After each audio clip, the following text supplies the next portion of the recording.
La gestion autonome des placements, ça a gagné en popularité dans les dernières années, notamment chez les jeunes investisseurs. Mais est-ce que c'est une bonne idée? Est-ce que c'est une bonne affaire? On en parle avec Jean-Sébastien Jutras. Salut Jean-Sébastien. Jean-Sébastien, est-ce que les gens qui optent pour la formule autonome ont du succès avec leur placement? C'est ce qu'on peut se poser comme question. C'est vraiment une bonne question qu'il faut se poser, en fait. Puis il y a deux types d'investisseurs autonomes. Tu as l'investisseur autonome qui achète lui-même ses titres boursiers ou ses titres obligataires via des plateformes de courtage. Mais tu as aussi les investisseurs autonomes qui utilisent des algorithmes. Donc, il va acheter des portefeuilles autogérés par des grandes firmes de placement comme Wealthsimple, par exemple, ou qu'on va charger un frais de gestion qui est très faible, mais que l'algorithme va gérer le portefeuille d'investissement du client. Et bien là, ça fait quelques années que ces plateformes-là existent. Là, c'est le moment de venir comparer, on peut dire, si on veut regarder les rendements que ça a rapporté versus de la gestion qui a été faite via une institution financière, par exemple. Donc, pour analyser ça, il faut les comparer. Bien, j'aimerais ça, d'ailleurs, qu'on parle de rendement ensemble. On a préparé un tableau, d'ailleurs, avec ces différents rendements. Est-ce que tu peux nous décortiquer, grossièrement, qu'est-ce que ça représente et quels sont les avantages ou les inconvénients là-dedans? Absolument. Ici, vous voyez les fournisseurs qu'on a utilisés, le Wealthsimple, Vanguard, RBC, Desjardins et Fidelity.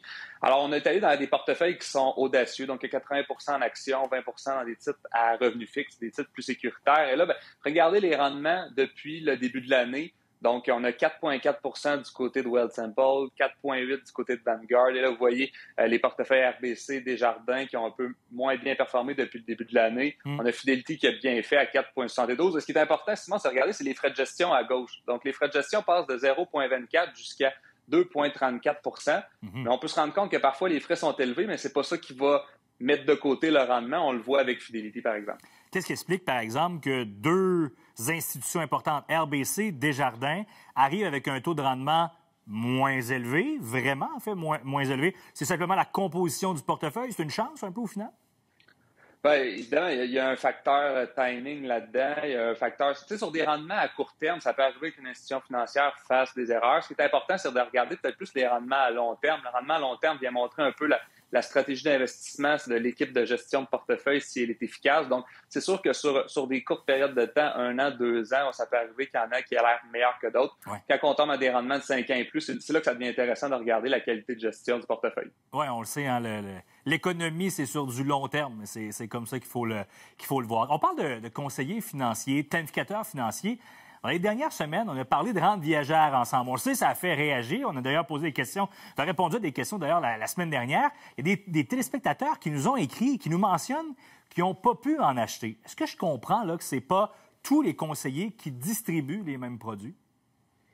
Je comprends très bien, Simon. En fait, il y a plusieurs permis au Québec qui nous permettent de distribuer des produits et services financiers. Là, on a des représentants en épargne collective, par exemple, qui vont distribuer des fonds communs de placement. Il y a des conseillers en sécurité financière qui vont distribuer des produits d'assurance de personnes. Et on le voit dans le tableau ici, là, au Québec, sur les 30 quelques mille personnes qui ont le droit de distribuer des produits. Vous voyez, en assurance de personnes, il y a 12 000 personnes.